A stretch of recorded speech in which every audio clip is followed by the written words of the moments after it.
It's time once again for everybody to come aboard that one and done train. Welcome to One and Done. Bienvenidos a todos a One and Done, your fast break of college basketball information coming to you for this Saturday 8-game slate. We're happy that you've joined us here on the show. If you don't know, now you know. My name is Jay Heinrich, and I'm the conductor of the aforementioned One and Done train at Dr. William Kennan on X, straight from a Sunbelt senior night in San Marcos, straight to the One and Done studios to hang out with you and this man sharing your viewing device with me. Around here, he's known as El Capitan himself, the captain of the One and Done ship at MC Holland 34 on X, the OG, Money Mike, Mr. Mike. Holla, Mike, what it do? How you feeling? Got a Saturday slate. Looking forward to chopping it up, man. Yeah, man, looking forward to this one, man. We've only got, this Saturday slate and one more until, we really start rocking and rolling for some tournament time. And I'm so prepared for this slate, Jay, that we started the show. I'm not even plugged in with my headphones. Camera's all kind of jacked up right now. So, man, I don't know. Maybe doing things a little bit differently will change some of the Saturday luck, although I almost won a quality seat last Saturday. So I'm not going to complain too much. It was a decent Saturday last week. But, an 8-game slate, I'm pretty stoked about that. So, yeah, let's rock and roll, my man. Yeah, we got 5K to first on a Saturday. We also have the One and Done Invitational number 18. You're going to see the QR code right there next to your broski on the screen. Go ahead and scan that to get into the One and Done Invitational, also known lovingly as the MC Holland 34 Invitational, of course. But get in there, $5 to hop in and play a little, DK with your favorite hoop heads, broskies and broskets. Hop in right there and hop in the live chat like Darren has. He's been circling the airstrip for the last 30 minutes. We've been fine-tuning things, Darren, but we appreciate you being patient. Darren has hit the subscribe button, and that's why he's in the live chat. So you do the same. Hop in there with our friend Darren as we go to Mike here for his opening thoughts on this Saturday slate. Yeah, opening thoughts are this slate is pretty, I would say it's pretty easy. There's not that many things that we need to decide, Jay. We've got one decision that we really need to make as far as the spend up. We don't really have Devonta, we do have Boozer, but we don't have any of those other guys, Braden Smith, those guys that can go for that can absolutely just shred the slate. We have a lot of solid guys up in the 8-9K range with really good floors. So we'll kind of talk about that. There's value on the board, unfortunately, due to Georgetown injury and a couple other spots. So yeah, you can pretty much do what you want on this slate, which makes it a lot easier than it has been the past couple of slates. Very little injury news. I think we only got 2 things that we're looking at. Which has been nice because it's been 5+ the last couple of Saturdays, man. So the only thing is, got some annoying teams. Clemson's here, UCLA, Mick Cronin. Virginia is kind of annoying, but altogether, man, it feels like it's pretty much cut and dry. Yeah, and we like those kind of slates. It's going to be easy to talk about, and it's going to be fun to chop it up with everybody, especially, yeah, Darren, that's right. The train is correct, all the way down from San Marcos up here to the old One and Done abode here in Central Texas. And happy Friday to you too, Jason. Excuse me, got that lump in my throat. Got those allergies. Give me a sec. Yeah, what up, there Jason? We go. All right, back at it here. Make sure you hit those like and subscribe buttons. Pop your allergy pills if you need one like I do. Mike, we're not going to waste any time getting to that top spend up on the slate. Virginia and Duke are the first game we're going to discuss, and we're also going to get to one of those injury, a little bit of that injury news that we're looking for as well. So let's start with it. Virginia on the road at Duke, a 10-point spread in this one, according to KenPom's metrics. If those numbers at the bottom there look a little bit different than Uncle Johnny's book, that's because we use KenPom's projections on this show. A total projected to be 140 points here. Let's start with the Virginia side, Mike. Obviously, man, just such a big-time matchup here in the ACC. Both teams sub 250 in tempo. Both teams great offensive rebounding teams. It's going to be a really good game. And on the Virginia side, they're only playing 9 guys. Well, I say they play 9 guys, right? And we know the guys that they're going to play, but it is against Duke, their defense, and 65 projected points here. It's just a tough spot. Tez DeRitter is one of those injury questions that we had. He's got a knee that he tweaked last game out, and 7,100 here. I don't know, man. Just a tough matchup. This is as cheap as you're going to see DeRidder maybe the rest of his life. I don't know, but a large field contrarian option for sure, Mike, I think. But that's one of those that we're going to have to watch leading all the way up to tip. Are you messing with Tez here or anybody else you're targeting on this side? Yeah, I mean, you look at the one and done projections here. You know, Tez and Onyenso are the only guys to project over 3.5x. So probably not interested in Tez. I would have been if Tillis had remained out because he got upwards into the 30s. Nobody really plays 30 minutes for this squad other than Dallin Hall, and he doesn't do anything. So I think if I'm going to have any exposure, it's probably going to be Onyenso. But I don't think we have to do this here, Jay. It's a pretty cut and dry slate, man. Like I'm not gonna go fishing for Jakari White points. Like there's just no reason to play Mallory or Hall. Yeah, man. I just this is probably a cross-off side, man. They're on the road. They're playing against one of the top defenses in the country.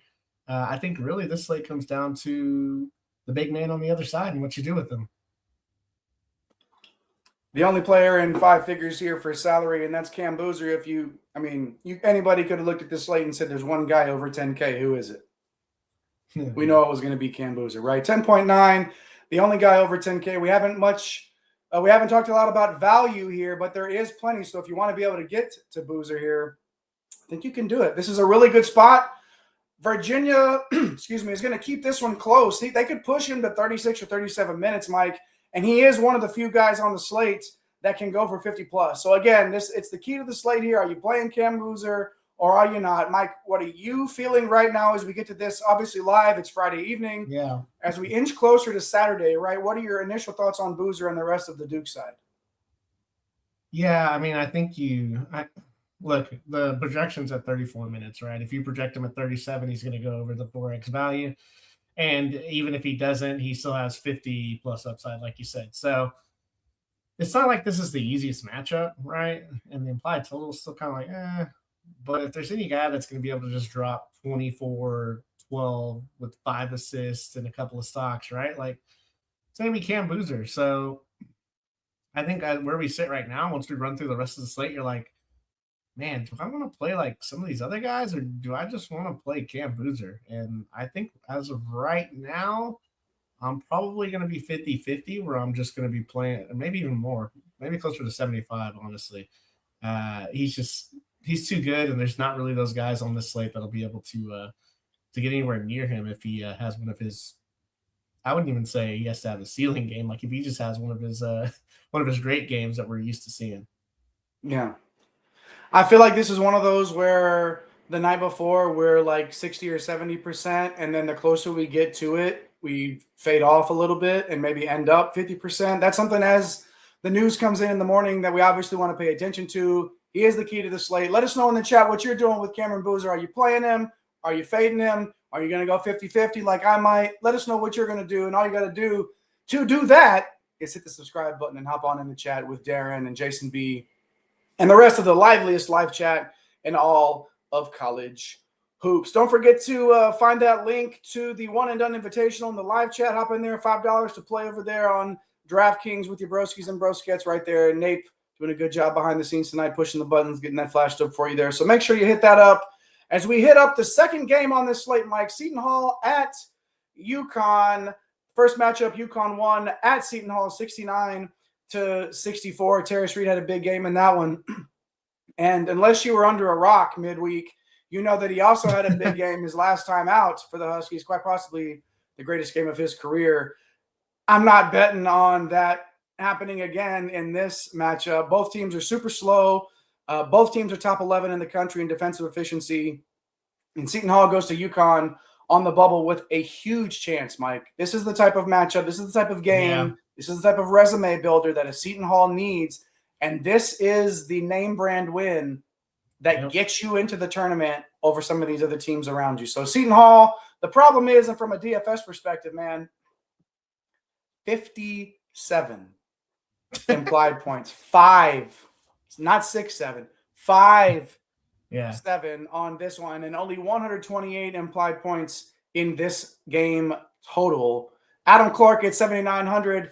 He has the best minutes floor on the team. As you can see right over there, our projections, those are the one and done projections that you know, if you haven't been familiar with those or you haven't been around, or this is your first time hanging out with us, those are the one and done projections that we tweak and constantly work on behind the scenes to bring you. And it also gives you some insight on where we're coming from on some of this stuff. So Adam Clark, you know, obviously the price in this one, we know he has the best minutes floor, but it's a near season high price. And of course the matchup stinks, right? Only 19.5 fantasy points in the first matchup. Is there anyone on this side, Mike, worth playing? Kind of feels like the Virginia side. There's really not, Jay. Like, look, if you want to take chances, I know we have solid projections on Hines and Payne, right? The two bigs.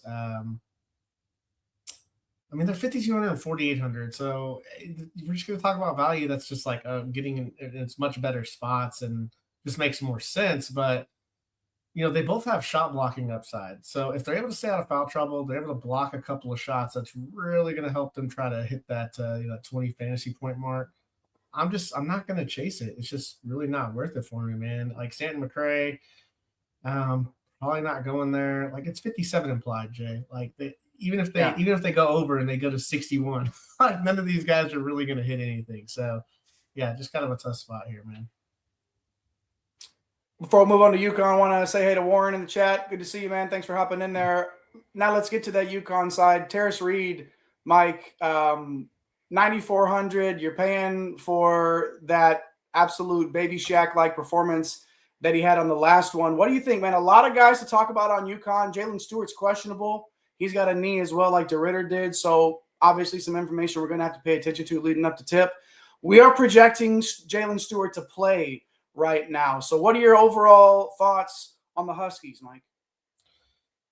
I think if you want a one-off, I would like if obviously Stewart were out, just because I think Braylon Mullins is a lot more interesting. But solo ball, I think he's okay at 5,500. I think he's going to gain a lot of ownership because he's 5,500 and he'll play 30 minutes and he shoots the ball. I don't know that he's like a ceiling play, but I think he's kind of a solid mid-5 play, right? Yeah, it's Terrace Reed, go right back to him. If he does anything like he was playing the other night, Jay, like he's going to go off. It's just hard to trust. 71 implied total. I'm probably not playing Caravan or DeMary at their price tag. So if anything, like if you want to play Terrace Reed in the large field, I'm okay with it. If you want to play solo ball, I'm good with it. This is like a boozer and some scrubs with like some other 7K guys in better spots for me, man. That's kind of where I'm at, man. Any thoughts on any of these guys here? Well, what about, Braden Mullins at 6K? It's kind of hard to pinpoint who's going to have a good game in this environment. Mullins did have a good game the last time out, 35 minutes, 27 fantasy points. I can deal with that at this price tag. His minutes have been down, Mike, but he's in play for tournaments. If you think that he's in line for bigger minutes, if you're feeling like Braylon Mullins is going to get a little bit more run, obviously he projects well if that's the case. So, it's tough to get to him. I understand Reed at 9,400 in a large field, but I think maybe Mullins, if you're going to be able to get to a couple of guys to spend up to if you want to. And if it's not Terrace Reed in this game, then Mullins is a nice play. I don't know. 6K, probably get to him, Mike. But that's all I got in this one, man. I don't know that I'm playing Demery or Caravan either. So yeah, we got much better games coming up. Yeah, Mullins or Reed, if it's anything in this one for UConn. And Warren saying surely Seton Hall won't miss 24 straight shots in this game. Obviously, a call back to St. John's finishing the game 0 for 24 on an 0 for 24 run against UConn midweek. What a crazy game that was. And we covered it right here on the channel, right here on One and Done. A lot of you watched it, and I hope a lot of you hit those subscribe buttons and you're joining us here tonight for some DFS chat. So make sure you hit all those buttons, like and subscribe, of course. Good to see the chat on fire as always tonight. Keep it rolling as we keep the show rolling with the next game on the slate. Iowa, 10-point favorites on the road, according to Ken Palm's metrics, at Penn State. 148-point implied total here. We know Iowa's super slow, but getting a slight pace up by Penn State, who was a lot closer to average in tempo. So let's start with the Hawkeyes side. Mike, maybe our guy Cam, the godfather of Iowa bowling, will jump in the chat if he's hanging around. He's not at a league tonight, maybe that's what he's doing. Maybe he'll join us later. But we know that Iowa plays a 9-man rotation.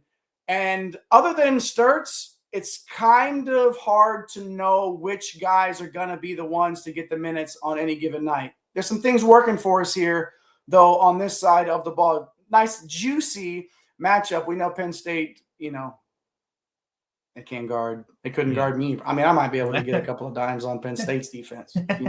No, never mind. Take that back. You got Combs on the Iowa side, 4K flat. No need to worry. My accountant handles that. A dangerous play, like Busta Rhymes dangerous here. I would only use him in tourneys. We have him projecting here for 32. That's right, 32. And, of course, at 4K, he's going to pop here, man. 38 minutes last game against Ohio State, 25 in the previous two. Yeah. Our projections like Combs. Mike, do you like Combs as much as our projections do? And who else do you like? Obviously, Sturtz to discuss on this side. Yeah. And anybody else on the Hawkeyes bench? It's kind of scary, right? Because if he goes back to 25, he's just okay at that point, right?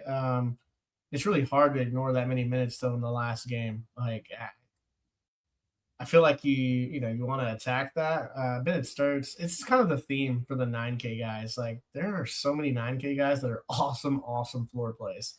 The ceiling, like, you just don't ever really see Bennett Sturtz go for like 48 and 50, right? You just see him around that 35 to 40 mark pretty much. This is an awesome spot. If Penn State pushes it at all, he could go north of 45 for sure. Everybody else, though, man, like you said, it's kind of tough because Fulgaris will sometimes get the minutes and get it going. Koch will sometimes play, high 30s when he's got him for 32 in this one. Tavion Banks and sometimes like all these guys are in, pretty much this whole team's in green because of how bad Penn State is. But the minutes fluctuation on this side is pretty annoying. Like sometimes Tate Sage will pop off for 20 minutes, and then you'll see, you see Combs drop down to like the mid 20s, like he's been. So really tough. Starts, he's going to play the whole game. That's just pretty much his MO. It's been his MO for the last couple of years. Yeah, I do think you have to have some exposure to Kel Combs in case he plays. God, if he plays 36 minutes, Jay, like 4K against Penn State, like, and you don't have him, you're going to be in a lot of trouble. So, yeah, definitely a tourney play, though. I wouldn't – there's better spots for cash that these guys are going to play. They're allotted 28 to 30 minutes. Combs is going to be super popular. So, yeah, if he fizzles out and you don't have him, right, I mean, like, everybody's going to play this guy. Everybody's going to look at those box scores, look at that minutes. We're all guilty of it at times. Chasing some game log action, 38 minutes. I'm going to play him, but I can't be fully committed to him. Not if I don't, of course, at 36, 37 minutes, I mean, he's the first name I'm clicking when I open the app. But it's a little bit more difficult when you just don't know. Dangerous play, super dangerous for Combs. All right, on the Penn State side, Mike, 69 implied points, nice. Rotation's getting ugly down the stretch with them being 2 and 15. I don't want to yell it out too loudly. I don't want to disappoint anybody or upset anybody's tummy with that record. 2 and 15 in the Big Ten. And we know Iowa is solid defensively here. Still, we can look at some guys at home, right? Even with that 69-point team total. How about Caden Mingo, Mike? 8,100. You're talking about a lot of 9K guys that are super talented, and we love their floors. I think Caden Mingo is definitely a cash target because of that at 8,100. And the matchup that you're getting here for him, he's going to play 33 to 35 minutes, high usage rates, high assist rates. We love that. And this is another one of those freshmen, Mike, that has just come in and asserted himself in a way that we're not necessarily used to seeing as many freshmen do. And his role is one that is solid. It hasn't changed at all, no matter what their conference record is. So Caden Mingo, 8,100. We love that floor as well. Definitely more of a cash target probably because of the matchup. But again, a solid floor at 8,100. Can we look at anybody else here on this Nittany Lion side, Mike? Yeah, I think we can look at Ivan Uric. I mean, he's got a nice projection here, 11 points, 8 boards, projected, a little over 4X. So got him at 28 minutes here. Iowa's front court isn't the – I mean, they got some guys – they got energy guys, right? And that's how that's how they've done it over the since McCollum's been there, and that's what he did at Drake, right? He's got Banks and Minyao, and they just beat you up, right? But they're not like this imposing. They're just tough. So yeah, Uric could get there. You can't be confident on Penn State's side either, man. We're about to get into the next couple of games where we're like, oh, yeah, I want 2 to 3 pieces. I want 4 pieces from here. So it's kind of tough. I think more of a one-off take a shot at Mingo, maybe take a shot at Uric. It's just tough, Jay, because they could get absolutely slaughtered here. But those 2 guys, their roles are the only ones that really aren't changed. I don't know if I want to mess with anybody else on this one, man. Let us know in the chat if you're playing Combs on that side, if you're playing Mingo on this side. You got Iowa, you got Penn State. Let us know what your plans are. What's up, Stan? Good to see you in the chat. Also wanted to acknowledge Darren saying that our guy Cam might be shining up his one-and-done trophy for the best ball league over on Fantrax that we did. But I see someone right behind him in the standing, and it's that man on your screen known as El Capitan over in our best ball league. So, yeah, good stuff there, Darren. And good stuff, everybody in the chat. Let's keep it rolling here. Hit the like and subscribe buttons if you haven't already. We got like 1,773, I believe, was the last number I saw. It would feel fantastic. Since we just finished up the Olympics, everybody's feeling kind of patriotic. Let's get to 1,776 tonight, shall we? Let's do it. Push those buttons. Why not? Why not? I like it. Let's get those. Push a few right there, and let's get to it as we get to the next game on this slate.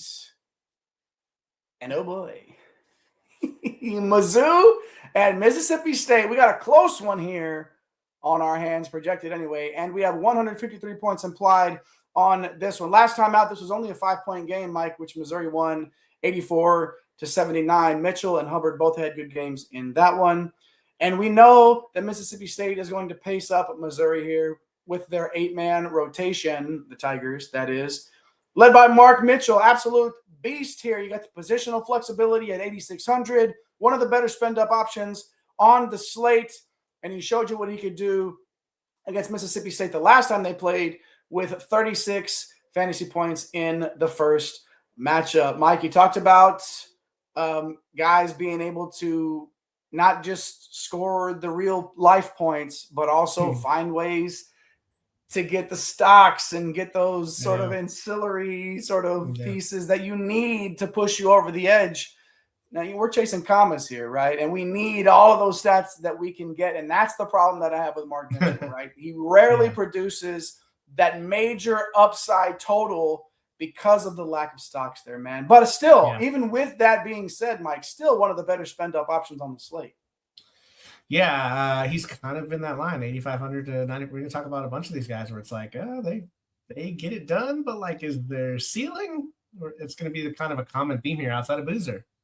So, yeah, I'm good with Mitchell.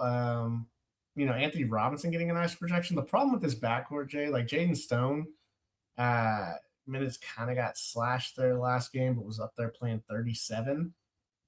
I put him here for 32. I don't know how comfortable it is. Theo Barrett can get up into the 30s. I got him here at 28. If you look at it, man, they got a bunch of dudes over 3.5, right? Like 3.5x. So, although they are dangerous because Anthony Robinson could play 17 minutes.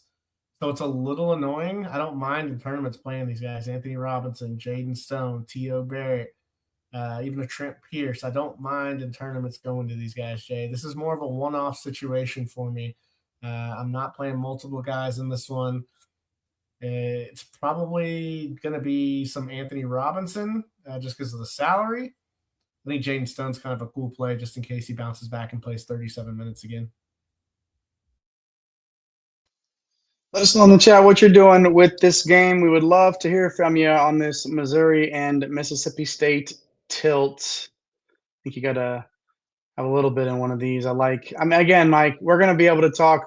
You were talking about some games that we're going to want to pick 3 or 4 from, and those are coming. So make sure you hit the subscribe button, the like button, hit the notification bells because we're getting there. And we're going to get to the core 4 at the end of the show as well. The core 4, not only for the cash games, Darren likes to tell me I'm super safe, wrap it in bubble wrap, the plays that I'm going to give you for the cash games. And then Mike is going to give you your core 4 for your tournaments as well at the end of the show. So hit all those buttons, like and subscribe, hop in the chat. Let us know how you're feeling on a Friday night if you're watching live, and if you're watching on Saturday morning with your Cheerios, if we're the best part of waking up is one and done in your cup. If we are, let us know in the comments. We obviously want you to tell us that. Hit the subscribe button as well while you're hanging out with us. And we're going to move on now to Georgetown and Xavier. Here we go. 154 implied points here. The Musketeers won the first matchup on the road, 80-77. A couple of nice outputs for Carol and Borovichanin. Did I say that? Did I hit that one right, Mike? I think I did. Right? Yeah, nice game for Xavier. And Halafanua had a big one without Owuchukwu. You gave me every single difficult name between these two teams we got here on the slate. We're going to toss them all into the blender and see if we can play them on this one. Xavier is top 50 in tempo, so the pace up for the Hoyas, who are projected for 76 points here in this one, who just lost KJ Lewis last game for the rest of this season. Some unfortunate injury news throughout the nation leading into tournament time here in Georgetown, the latest victim, of course. So Musketeers, bottom 3 defense in the Big East. So we're going to be able to find some big-time value here on the Georgetown side, Mike. Yeah, on the Georgetown side, man, just with KJ Lewis going out, that's obviously a huge piece. We got a couple of guys that are going to directly benefit. You're going to get Kayvon Mulready at 3,900 and Isaiah Abraham at 4,100. Their usage is going to go way up here. Both guys in line. I'm probably going to be playing both guys on a lot of lineups. So, yeah, I mean, Mulready's role is already kind of going up. And so with, I got him here for high 20s. You got Abraham, high 20s. These guys could definitely touch 30 in this one. So definitely like both guys. Abraham's a little more shot dependent, where Mulready can get you some rebounds and have some stock upside. Malik Mack, I think, is a good floor play at 7,100. His ball's still going to be in his hands a lot. Darren says he's loading up Mulready here. Mulready and Abraham as well, man. Caleb Williams, kind of like Malik Mack, is more of a floor play. So, yeah, man, I'm going to have a ton of Mulready and a ton of Abraham here. I think Jeremiah Williams in tournaments is kind of a cool play too. He's liable to play high 20s as well, and he can put up some big numbers. So we'll see what they kind of look at. But I think I'm gonna be all in on Abraham and Mulready, Jay. Well, I mean, Owuchukwu is sitting right there at 7,200. We know he didn't start last game, but if we can project him out to 25 minutes in this one, I think he's a really good tourney option, man. Rates are awesome across the board. Really probably only going to mess with our guy Vince in large field stuff, but Owuchukwu is definitely an interesting option to move in and out of as you're building your lineups for this Saturday 8-game slate, tipping off at noon on the East Coast. We're not doing spring forward yet this weekend, ladies and gents. It's the following weekend. So we got that noon Eastern tip off on a Saturday. Make sure you hit those subscribe buttons and hop in with us here as we're chatting about Georgetown and those Xavier Musketeers. And we did miss some. We're going to go back here to that last game in a second. We're going to finish this game out. Thanks for the shout out there. I think we missed talking about Mississippi State there. I was eager to move on to this game because I knew we had some value options. We're going to go back to that one. But Mike, let's talk about the Musketeers here. 78 points, 9 guys checking in. Well, we know those 4 starters are playing big minutes. Georgetown, the worst defense in Big East play. So let's talk Trey Carroll then at 9,100, right? Got one of the best spend-up floors as stands. Shouting out Carroll in the chat. He went for 39 fantasy points in the first matchup and has a little more stock upside than Mitchell. So for the Musketeers, Mike, obviously Trey Carroll, the most expensive guy we might look at. Who else? We got some guys in that mid-range that are a little bit interesting as well. Yeah, I like picking 2 guys from this Xavier side. Love me some Trey Carroll. Messina Moore has been playing really well lately. He's got the best projection for us. Milicevic is another guy that could have a really nice game here and go over 4x. And I think it's Borovichanin, something like that. Philip. He's got, man, his rates. I'm surprised he's not popping off a little bit more for us. He has rebounding. He just doesn't shoot the ball a lot. But he's got rebounding and an assist upside with a little bit of stock upside too. And he had a double-double, I think, the first time these 2 teams played. So definitely like him at 7,700. So, yeah, Jay, I think I'm going to be loading up on both Mulready and Abraham on one side, and then Stan, give us the phonetic of Borovichinen or whatever it is. I'll be playing them a ton, so I'm gonna play mixing it up, man. These 4 guys, Carroll, Messina Moore, Boro, and Milicevic, along with the 2 Georgetown guys. So I'm going to probably have 4 guys from this game in every single lineup on a 2-2. Mike, his mama calls him Philip, I'm going to call him Philip. Okay, that's just what we're going to do. That's the way we're going to go with that. Is it all Philippe? Right? It's probably Philippe. Either way, 7,700 there. Got to look at him for the Musketeers in that matchup. Okay, shout out. We're going to call back really quick. And, with that Mississippi State side, Mike, it's really just Hubbard and a chore, right? Like, there's not really anything else that we need to address with that.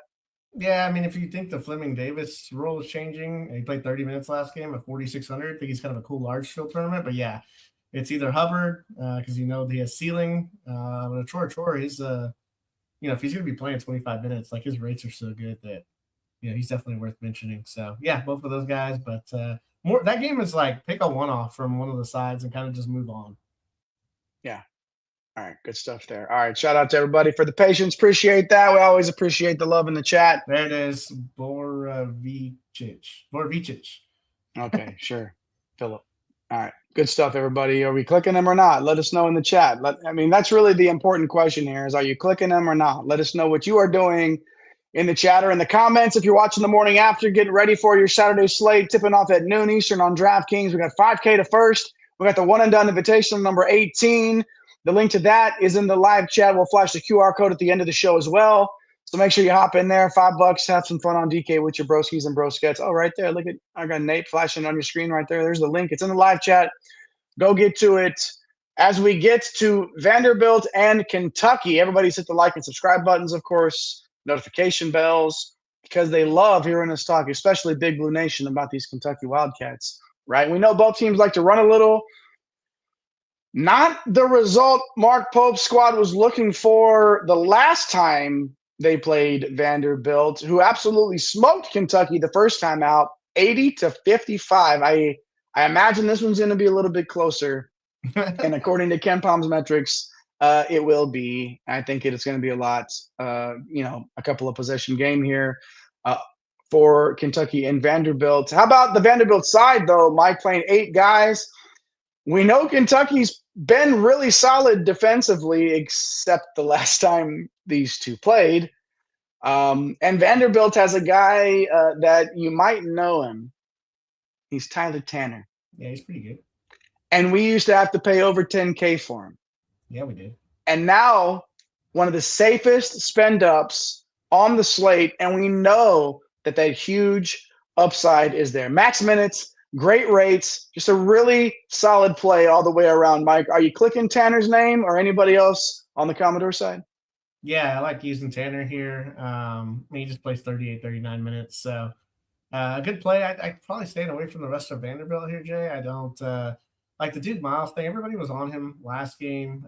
Coming off the bench, I don't love it. Like if he starts, I have a lot more interest. But it's 7,500. Like Duke Miles, he's got a good steal rate, but he's got to make a lot of shots. So unless he's starting and playing into the 30s, I don't know that I want to have too much exposure to Duke Miles here on the road. So yeah, it's probably Tanner or bust. That's why I said the slate's kind of a simple slate, right? Like you've got the value from Georgetown, and you kind of figure out what you do with Boozer, pick what studs you like. For me, it's Vanderbilt or nothing kind of on this. It's Tanner or nothing on the Vanderbilt side. Well, honestly, and in the same vein, right, it's kind of looking like Tanner might be the only click that we want to make in this game. We know 9 guys check in for Kentucky, and Vanderbilt is a top 25 defense, top 3 in the conference in SEC play here. Our projections don't like Kentucky really at all. Are you clicking any of these? I think Tanner might be the only click in this game. What are your thoughts? Yeah, I think you can look at one of the guards. I picked the wrong one last slate that Kentucky was on. I picked Chandler, and Aberdeen went off. So I think there's a little bit of merit to either a Chandler, Owe, or an Aberdeen. But, man, if you what do you do when there's 3, right? You spin a wheel, right? You don't flip a coin. So I don't know. Maybe you flip the coin and just do a matchup, right? And then whoever wins that one, you go against the next one. So I don't know, Jay. Like, obviously, Oweh has some upside here.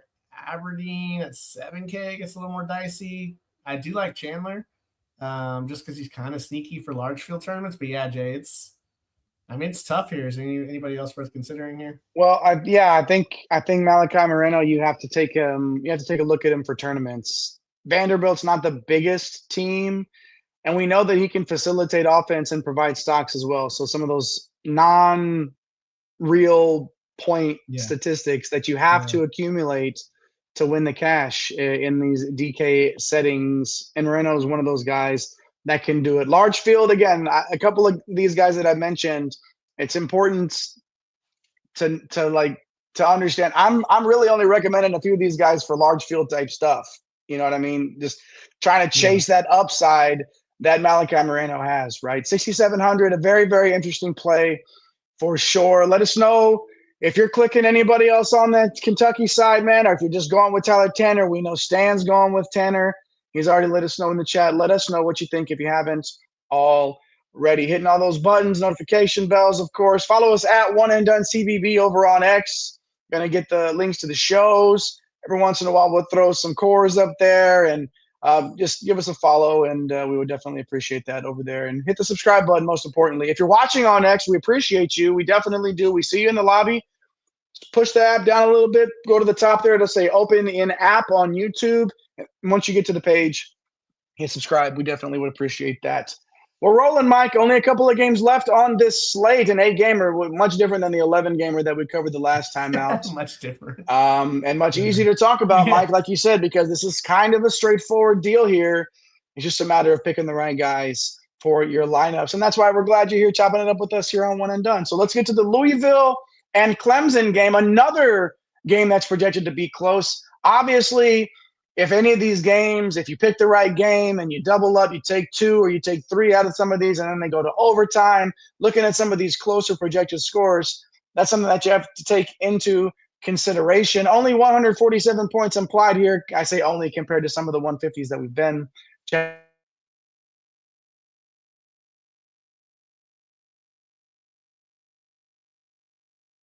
Nope. Did we lose Jay here? Yep. Looks like we lost Jay. No problem. So just kind of breaking it down. Oh, there he is. Man, he popped up. Man, you're all over, man. Like, sorry, guys. Right now. Hey, I'm here, and I just wanted to say, like, again, in this one here with Louisville and Clemson, it's going to be a close one. Both teams looking for another quad 1 victory for seeding purposes, obviously. A tough matchup for Louisville, right? Clemson's the top 20 defense. And they check in like 10, 11 guys last game out. So even with the 74 implied points, you're still 11 guys hitting the table. So what are your thoughts on Louisville? Yeah, this is I think if there's an over-under in this game of 21 guys checking in, this would be the game. So, this Louisville side pretty tough, man. Like, I know we have Brown at 9,500.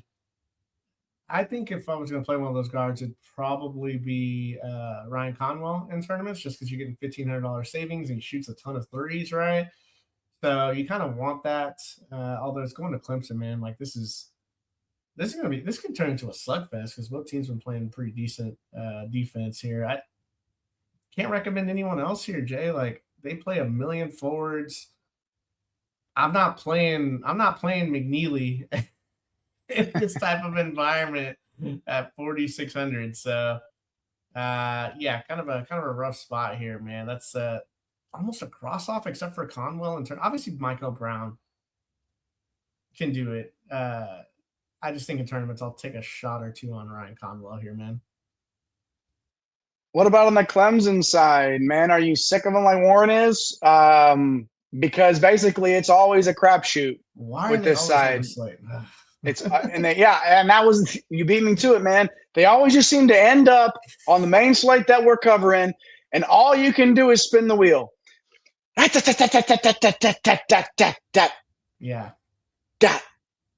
What are you gonna do?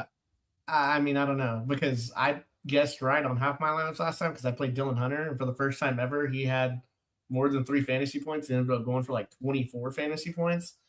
But the other half of the lineups, I had not Justin Porter. I had Butta Johnson, who got the start, And he almost got there, but he only had like one fantasy point at halftime. So this is a nightmare.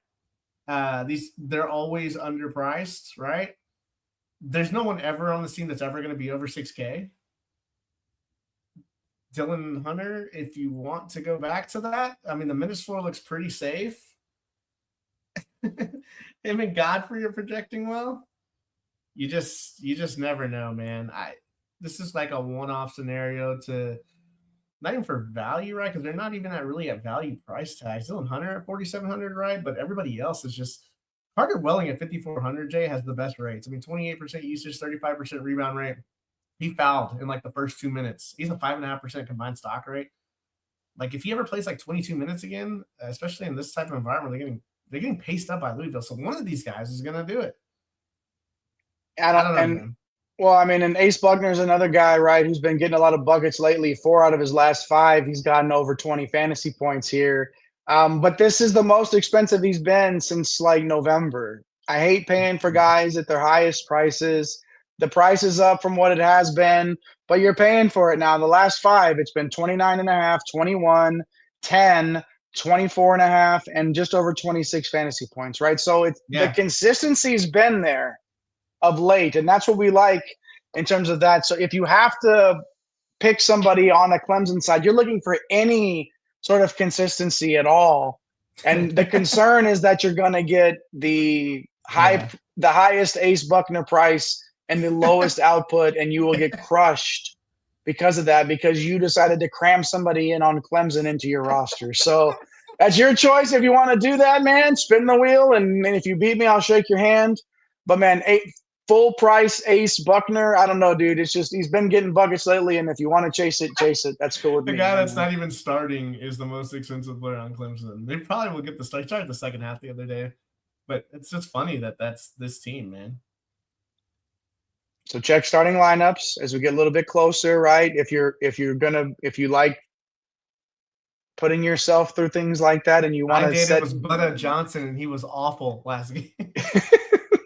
He was not like butter. It didn't work that way for you, my friend. No. But again, if you want to play ace, do your thing. All right. Stan's saying no on Clemson. What are y'all doing? Yes or no? Yay or nay in the chat. Up or down? In the middle? What are you doing on Clemson? Are you going to put yourself through that? Who knows? I might, just because I'm crazy. I don't know. Are you, Mike? No, you're not. You're smart. I might play Welling, honestly. Okay. His rates are too good. The rates are great. Like at 5,400, like how often do you get a guy at 5,400 with those kind of rates and the stock potential? By him over the last month, it is crazy. Like so bad. I'll click him. Nick Davidson at least once could go for 28 randomly in this spot too. Love it. Love it. And we love to hate and hate to love Clemson, but somehow one of them will probably end up on the optimal. And always on the Saturday slate. It's amazing. No doubt. One more game here on this Saturday slate, Mike, and then we're going to get to our core 4 and more. The last game that we're going to discuss today is UCLA at Minnesota. The Hammer, only 136. So it's more like, it's like one of those small ball peen hammers. It's not like a sledgehammer. It's like a lighter force. Still going to get the job done. We'll still put that nail in it, but not quite as much force, right? Especially because we know both of these teams are slower than Christmas.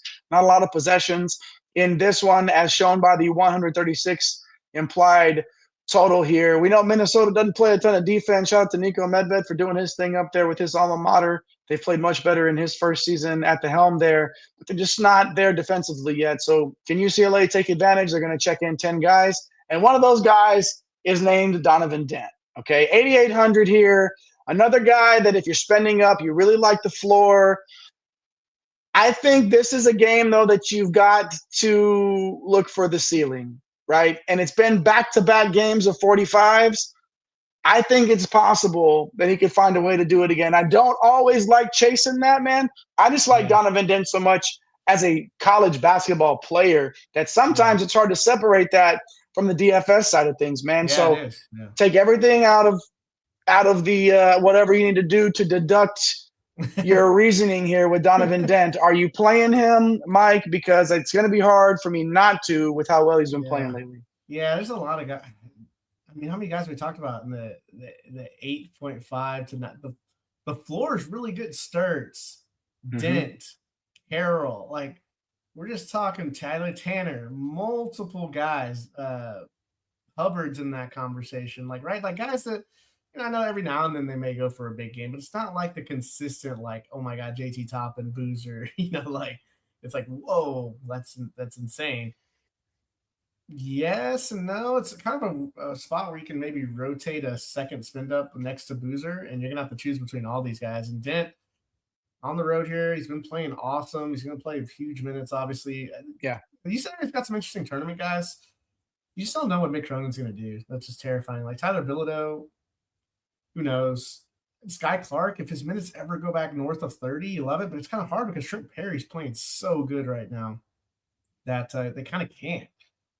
So yeah, man, I don't know. I'm probably Dent or nothing. Maybe a Bilodeau, Dent and Bilodeau, or nothing on this side. I'm much more interested in what Minnesota has going on, oddly enough, at home.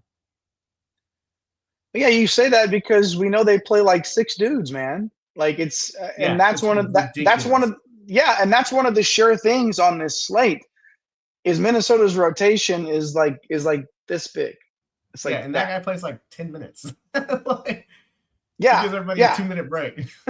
Yeah, exactly. Everybody, okay, 5 off, 5, 2, 2, 2, and back at you. Right there. That's all you got to do. All right. So injury news wise on the Minnesota side, Jalen Crocker Johnson is questionable, although it's reading things like words like indefinitely, like it feels like he will be out.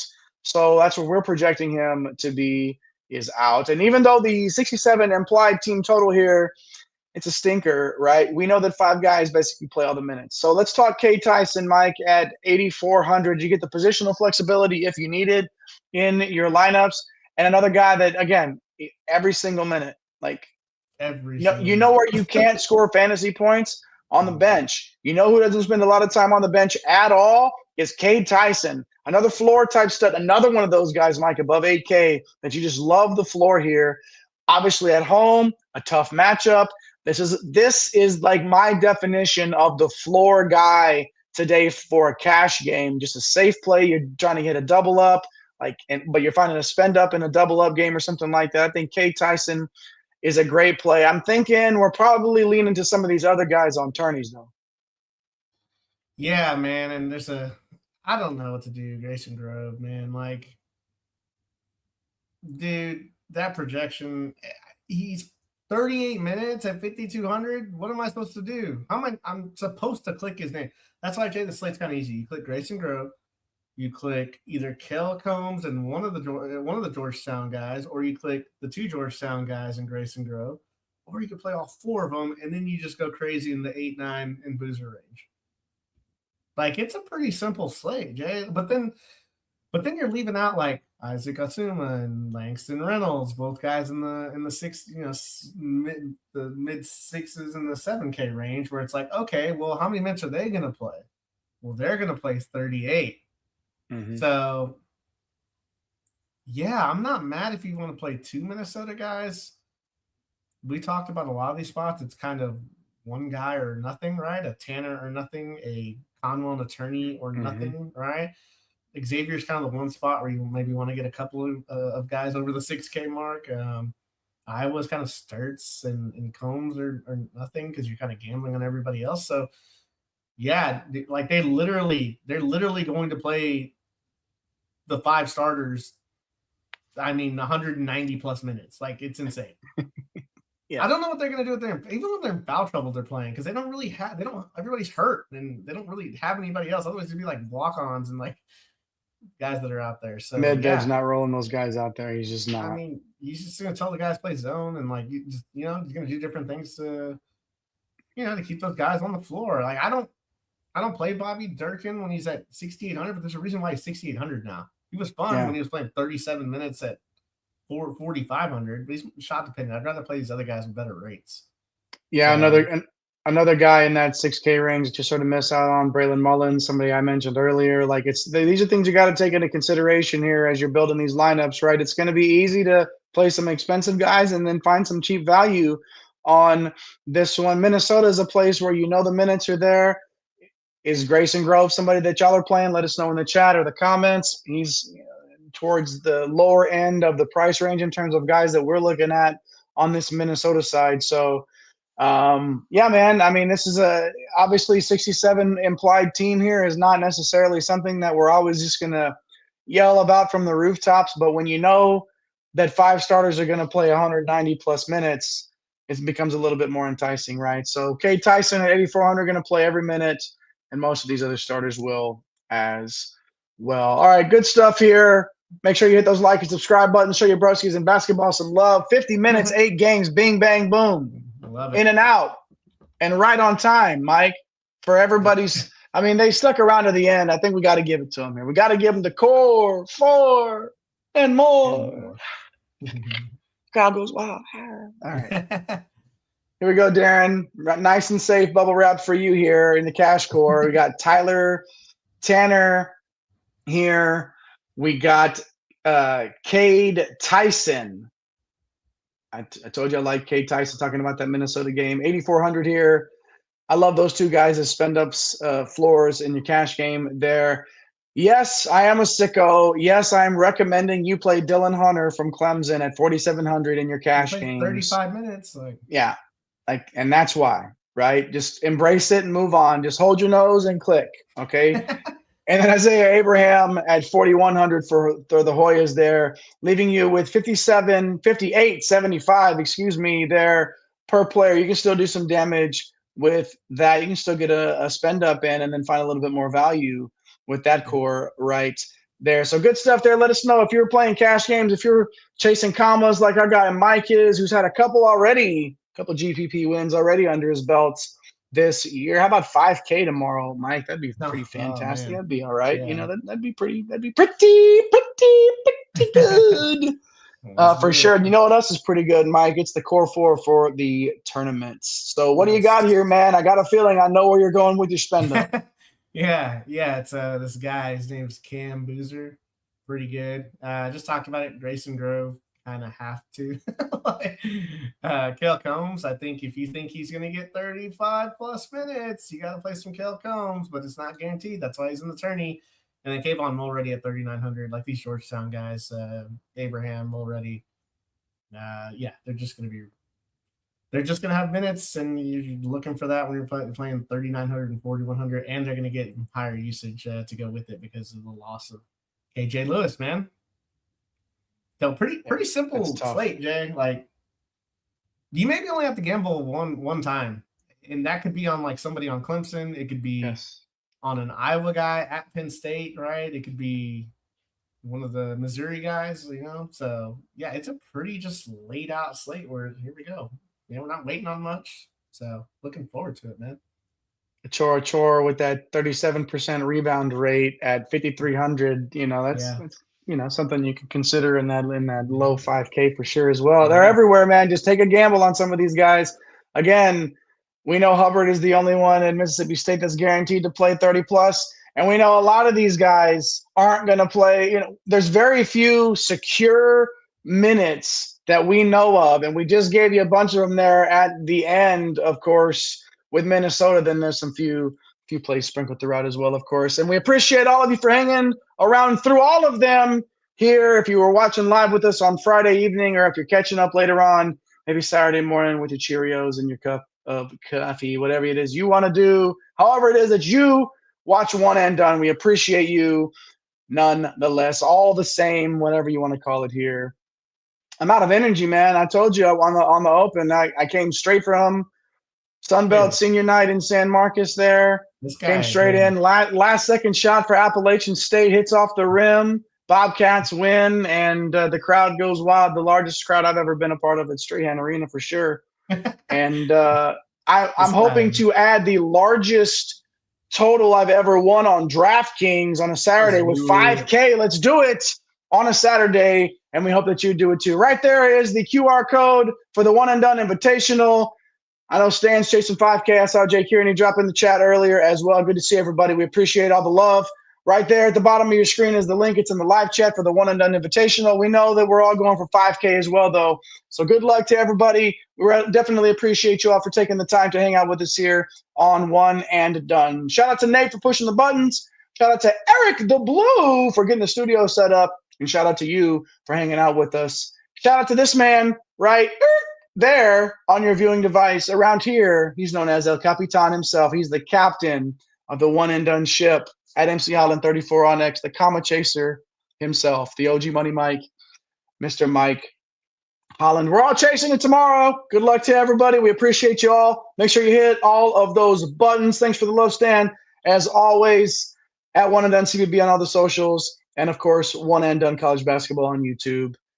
We appreciate everybody. Until next time, tell somebody that you love them and take care of yourselves, okay? My name is Jayheinrich. Come again. We'll see you.